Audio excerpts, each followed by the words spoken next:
Let's be honest, the way some Christians misuse grace these days is shocking. Grace has turned into an excuse for all kinds of shady behavior. Instead of being the unmerited favor of God that leads us to live better and a more honest life, it has become a convenient cover-up for lies, corruption, and greed. In this video, I'm going to show you how grace has been abused. Let's get right into the video.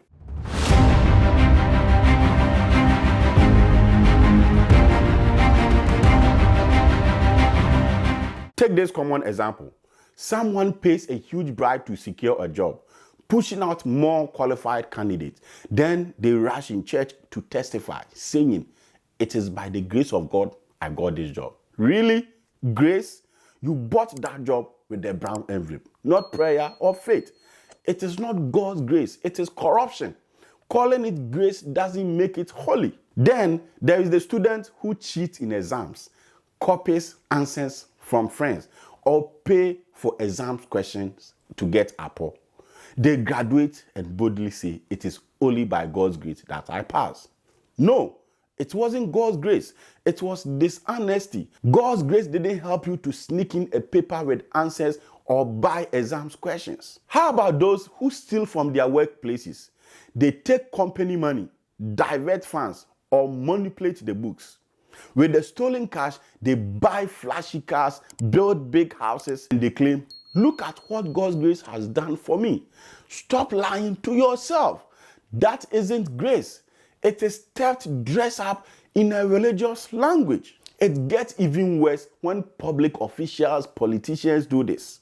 They embezzle funds meant for schools, hospitals, or roads, then show up in church dressed up to give testimonies about how God has been good to them. Meanwhile, the children who are supposed to benefit from those funds are sitting under trees, struggling to learn, and people are dying in hospital with no beds.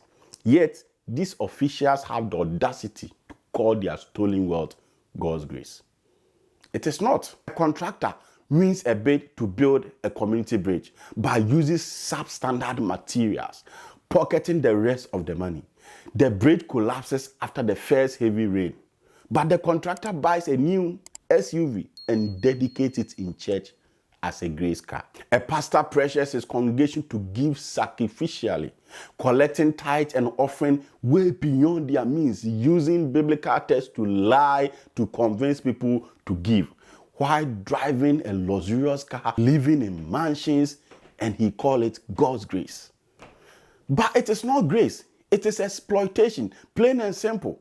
That is why these days, everyone is creating a ministry. Everyone is starting a fellowship. Because in that fellowship, when they meet, they pray, they talk about God, all right. But they are forced to give tithes, give offering, and the money goes into the pocket of one person, the one who is in charge of the fellowship. He doesn't make account to anybody. And he called this grace. Grace isn't a license to sin. These days, many young girls follow married men, doing all kinds of things, accepting to be side chick for their own personal provision. They call it grace. This is not grace. The misuse of grace is a problem because it makes people feel good about their wrongdoing. It is like putting a sticker that says holy on a box full of lies. But grace doesn't work like that.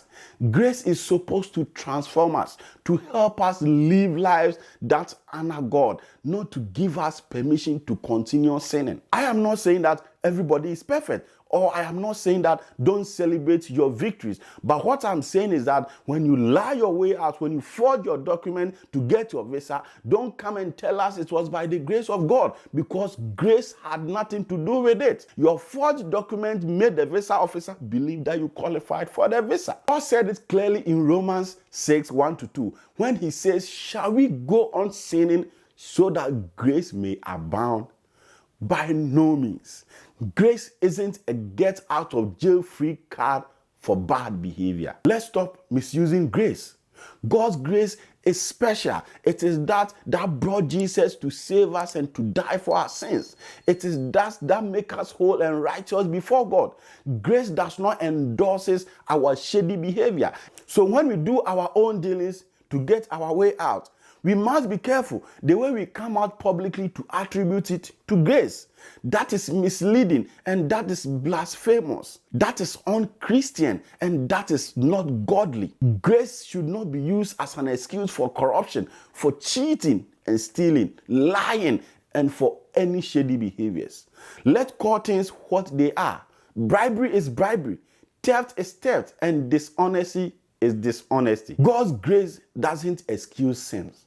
It helps us overcome it. No matter how we go through things to get our way out, when we know truly that we weren't faithful in the process, we rather ask for God's forgiveness. We rather ask for help and move on trying to be better instead of coming into church to come and lie that it is God's grace.